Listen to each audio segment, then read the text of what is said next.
Take 4. Yes, this is the 4th time I've tried to record this video, and I had technological issues earlier. I attempted to use a microphone, but the microphone, I don't know if I did not connect something correctly, but it is what it is, and so we're gonna move forward. This is week 2, the reboot. I have come to see that I did not know some things last week as I was beginning the Spring Back 6-week wellness challenge. And so I've spent this week doing a little research. And so I found out some things that I needed to do differently. Number one, let me introduce myself. I'm Myra, the Menopause Wellness Coach. I help women manage menopause symptoms and live a scintillating second half. And with that being said, I also want to give a disclaimer. I provide general information and knowledge about menopause, menopause symptoms, menopause wellness. I give general information about health. I am not a doctor. No, no, by any means. I am not a doctor, a healthcare practitioner. I am a wellness coach, a layperson. I am certified as a personal trainer. I am certified as a life coach, a happiness coach, and I have several degrees. But none of that allows me to give medical advice, treatment. What I provide is information from my research and things that I know about menopause wellness. Okay, so with that being said, and did I mention that this is the 4th time I'm doing this video because I didn't have volume on the first 2 did not have volume. And then the 3rd one, I don't know what I was talking about. It was just crazy. So on our agenda today, we're going to talk about the purpose and the expectations of this wellness challenge. That was not discussed week 1.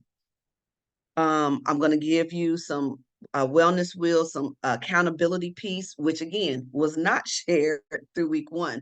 So there will be some links in the YouTube videos that you can click on to access the wellness wheel document. It's a PDF. So I need to make sure that we establish those boundaries and expectations with regard to what we're doing. So the purpose of the challenge is to create a lifestyle of wellness. A lifestyle does not just happen, it has to be created. And so it's usually through small systematic changes. And so the goal here is to create some small steps that will equate to something larger. All of us know this saying, and if you don't, it says, watch your thoughts, they become your words become your actions become your habits. And what we're trying to do here is create habits that are lifelong and that will create a world of wellness around you. Health is a quantifiable measurement. It's like a dipstick in your engine to measure your oil. Health is a measurement of where you are in certain spots. Well, there is an aptitude of wellness that's really not quantifiable, it's qualifiable. Are you healthy? Do I feel good? Those things are related to wellness.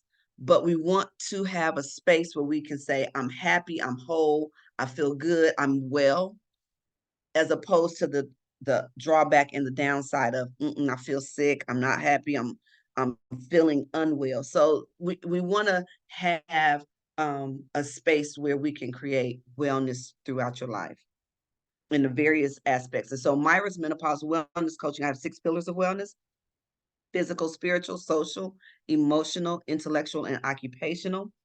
And all of those areas, I delve into different aspects of ways to create wellness and healthiness around those spaces so that we can have a holistic view, a 360 view per se of your wellness. The expectations of the challenge. So I've told you who I am. I've given you my disclaimer. So now I've given you the purpose, and let's talk a little bit about expectations. The expectations that you'll discover, your menopause symptom triggers. For me, it's sugar. I love candy. Sugary, fruity, soft candy. And I know if I sit and go on a candy binge, I am going to have a hot flash like no other. If I am stressed, if I feel anxiety, if I feel overwhelmed, I am going to have a hot flash. So the expectation is that throughout this 6-week challenge, well, now we're down to 5 weeks, you will discover things that are your triggers, and you can either avoid them or do things to mitigate those triggers. Gain tips to manage your symptoms.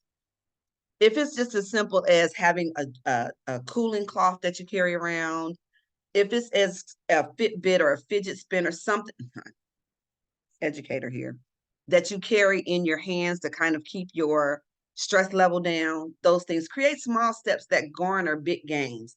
For me, I like to walk. So the goal is, while I'm taking these little walks, the goal is to speed up so that I can kind of, have a faster, brisker pace when I'm walking, just so that I can get to point A to point B a little bit faster. It also helps with my joints and increasing the flexibility and my endurance as well. And another expectation is that you will flow into the vivaciousness of you. As a mature menopausal mama, sometimes we forget just how freaking bomb.com we are. We forget that just because we have maybe a little pooch or a little bit extra fluff, we are still vivacious, wonderful, kind, loving humans. And that needs to be celebrated at all costs. And the final expectation is that you would want to join a thriving community of mature menopause mamas, whether it's through TikTok, Facebook, Instagram. So I will have all of those links at the end of this presentation. That will not take long at all.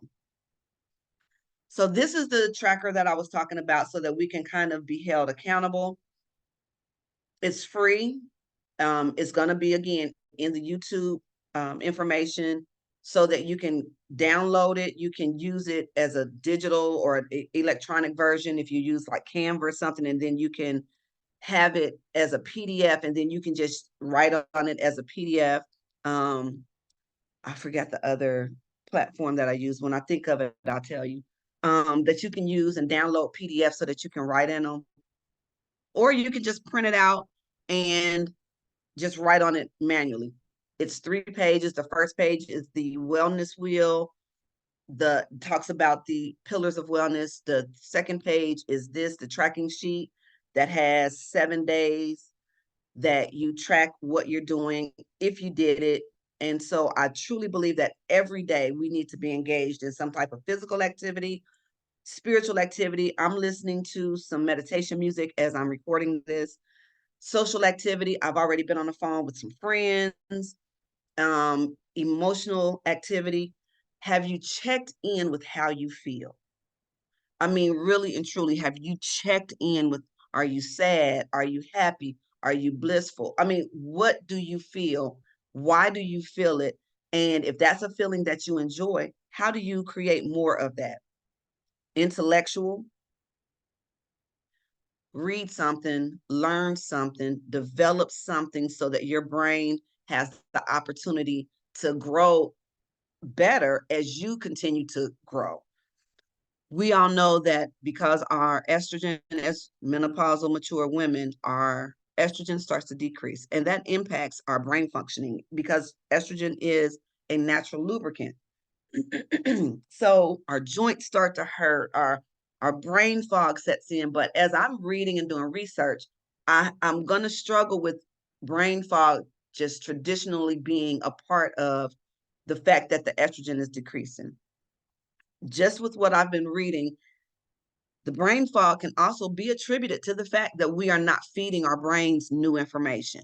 We are not stimulating the frontal, the cortexes of our brain. We're not stimulating the parts of our brain that would help us to kind of remember things.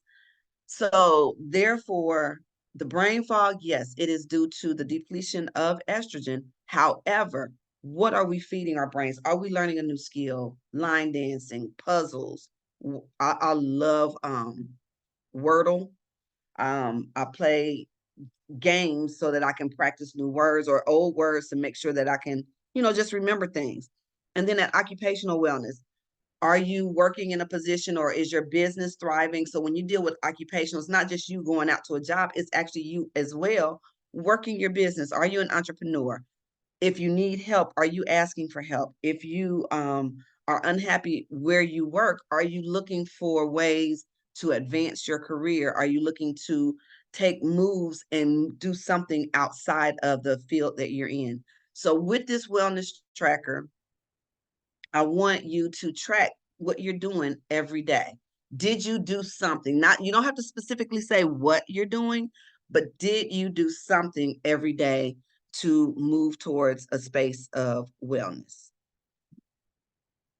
So, with that being said, this week I want to focus on meals and movement. So, for example, here is a recipe for spinach and mushroom egg bake. The reason I chose these types of movements and this meal is because a lot of women complain about the pooch that they have around their stomach. There is no magic bullet that will get rid of that pooch. Whether you have panties with that apron, that belly apron, or whether you have just a lot of extra visceral fat due to increases of your cortisol due to stress and just unnecessary or just eating whatever and not moving. So the belly is a part that I hear so much about, and that is stressed as it relates to this is my biggest problem during menopause. Food is huge. Any trainer will tell you that bodies are made in the kitchen. Good bodies are made in the kitchen. You have to start with what you're eating. There's no other way around it. If I injured myself and couldn't work out, if I ate things that were high fiber and had good fat in it, and those things I would kind of maintain if I stayed within a caloric deficit. So staying within a caloric deficit and eating high fiber, high protein meals will help to maintain or help you to lose fat, gain muscle. And that's what we want to do in order to burn some of that belly fat is to gain muscle. When you're gaining muscle, it helps you to burn fat in different areas. I don't believe in spot training. I believe you have to do the whole body. But these are some things, some movements that you can do. And I do believe when you're first starting off to do things that are body weight um, exercises, such as planks, push-ups. And you see here in the picture, the push-ups are being done on the knees. My knees hurt like nobody's business, but once I put a towel up under my knees, it helps. Squats, you don't have to go all the way to the ground, but make sure that you have a good stance and that you are stepping into your squat because again, that works several muscles, your quads, your glutes, your abs, your core, all of that is being worked in a good squat. Bicycle crunches. I absolutely know I am not going to lay on the floor and do a bicycle crunch. They can also be done on the wall standing up. Sprints, I love to walk. So when I walk, I will typically plan out, okay, I'm going to sprint. I'm going to do 5 to 6 sprints. And I set a timer for 20 seconds, 30 seconds. And while I'm walking, I will do sprints. Those sprints are really good with working your core, your latissimus dorsi, all of those muscles, as well as, again, those large muscle groups of your quads and your glutes. For those of you who struggle with a lot of joint pain, I highly recommend a mini trampoline or a rebounder, as they're referred to sometimes. These things can help to mitigate or minimize some of the joint discomfort and still allow you to do sprints and walking. Jumping also it encourages, that's not the word I'm looking for. I'm telling you, I've done this 4 times today. Jumping on a mini trampoline or a rebounder, it engages your lymphatic system. That's the word that I was looking for. And your lymphatic system is going to help with drainage of unnecessary materials in your body. So it helps with drainage. So the mini trampoline helps with multiple things, not just relieving joint pain and helping you to do different exercises, but it also helps with other body systems other than just your um, cardiovascular. Okay. So we've talked about who I am. I've given you the disclaimer and the purpose and expectations of the challenge. Your wellness wheel tracker, it'll be again in the YouTube description, so you can just get that from there. The goal from this point forward is to have the videos in YouTube or posted on YouTube by Thursday or Friday so that you can view them. And then when we get on Sunday for our Zooms, we can just have discussions. We can see what gains you've had, where we need to, some challenges. We can see what things we need to reboot or try differently.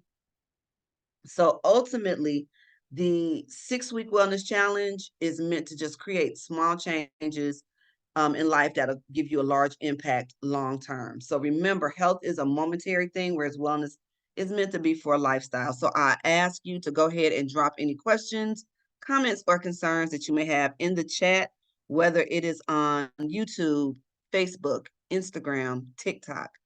Please, I beg of you, please engage, because I don't know what you want or need unless you tell me.